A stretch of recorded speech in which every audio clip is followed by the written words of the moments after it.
আমার হাতে যে মিষ্টি কুমড়ার টুকরোটা দেখতে পাচ্ছেন, এটার ভেতরে যে সফট অংশটা আমরা কিন্তু সেটা সিড সহ তুলে ফেলে দিই। আমরা বেশিরভাগ মানুষই জানি না এটা দিয়ে যে খুব মজার রেসিপি হয়। আজ আমি আপনাদের সাথে সেটাই শেয়ার করব। আমি একটি স্পুনের সাহায্যে ভিতরে যে সফট অংশটা সিড সহ সেটা তুলে নিয়েছি এবং খুব ভালো করে ধুয়ে পানি ঝরিয়ে ছোট ছোট টুকরো করে নিয়েছি। একটি বলে আমি 1-1.5 কাপের মতো পেঁয়াজের কুচি, 3 টেবিল চামচের মতো ধনে পাতা কুচি, হাফ টি স্পুন করে হলুদের গুঁড়া, জিরা গুঁড়া, ধনে গুঁড়া এবং স্বাদ মতো লবণ নিয়েছি। আদা রসুন বাটা দিয়েছি আমি 1 টিস্পুন করে, যেটা আমার ভিডিওতে স্কিপ পড়ে গিয়েছে। এখানে আমি দিয়েছি বেসন এবং চালের গুঁড়া। বেসনের পরিমাণটা চালের গুঁড়া থেকে একটু কম হবে। অবশ্যই আপনারা এখানে চাইলে কিন্তু মসুর ডালের যে বেসনটা সেটাও ইউজ করতে পারেন। তারপর ছোট ছোট টুকরো করে রাখা মিষ্টি কুমড়ার যে ভিতরের অংশটা ছিল সেটা আমি দিয়ে দিয়েছি।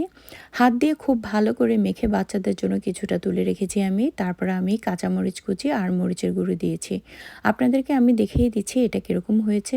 ঠিক এরকমই হবে এটা, এবং এই পর্যায়ে কিন্তু আপনাদেরকে ভাজতে হবে।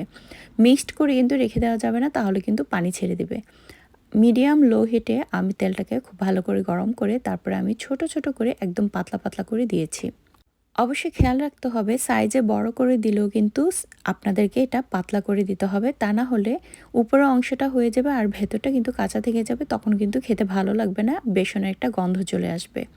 আপনারা দেখতে পাচ্ছেন আমার এটা এক পাশ কিন্তু খুব লাল হয়ে গিয়েছে, অনেক সুন্দর একটা কালার এসেছে। ঠিক এরকম হলে আপনারা উল্টিয়ে দিবেন।